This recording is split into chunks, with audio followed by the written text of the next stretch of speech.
வளம் குறையாமல் உள்ள நாடே நாடாகும். வலியோர் சிலர் எளியோர் தமை கதையே புரிகுவதா மகராசர்கள் உடலாறுதல் நினைவாம் என்னும் திணைவா உதவாத நீ ஒரு தாமதம் உடனே வீ தமிழா கொலையாளினை எடுதம் மிக கொடிய செயல் சலவே.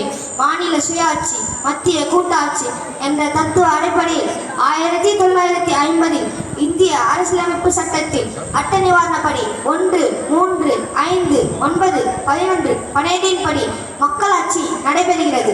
மக்களாட்சி என்றால் என்ன? மக்களாட்சி எவ்வாறு நடைபெறுகிறது?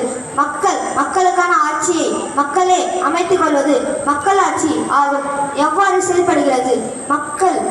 மக்களாட்சி மூடு துங்களுடையது. மக்கள் ஓட்டு போட்டு தேர்ந்தெடுக்கும் எம்பி, எம்எல்ஏ, ஊராட்சி மன்ற தலைவர் மக்கள் நலனை கருத்தில் கொண்டு எம்பி நாடாளுமன்றத்திலும், எம்எல்ஏ சட்டமன்றத்திலும், ஊராட்சி மன்ற தலைவர் கிராம சபையிலும் ஒரு சட்டத்தை நிறைவேற்றுவார். இது அவர்களுடைய வேலை.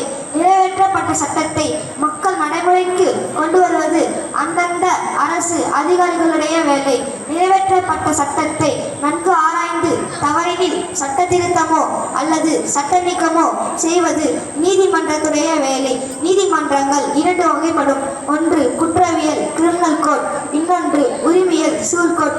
குற்றவியல் கொலை, கொள்ளை, கற்பழிப்பு, விசச்சாராயம், ஆள்கடத்தல், வன்கொடுமை ஆகும். இதன் கீழுள்ள நீதிமன்றம் கீழமை நீதிமன்றம் ஆகும்.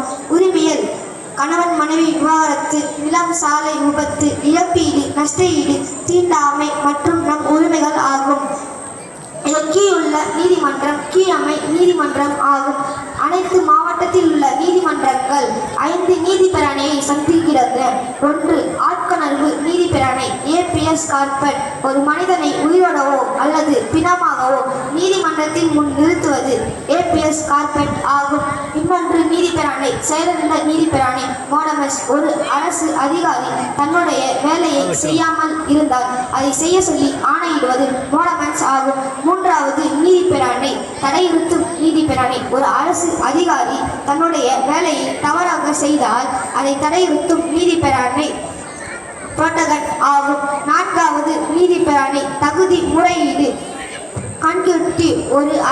ஒரு மேலவை நீதிமன்றம் கீழவை நீதிமன்றத்துடைய வழக்கை நிறுத்தி வைப்பது கான்க்யூட்டிவ் நீதிபரணை ஆகும். இத்துடன் என்னுடைய சட்ட குறுகிய உரையை முடித்துக் கொள்கிறேன். தற்காலிகமாக உங்களிடத்திலிருந்து விடைபெறுகிறேன். நன்றி, வணக்கம்.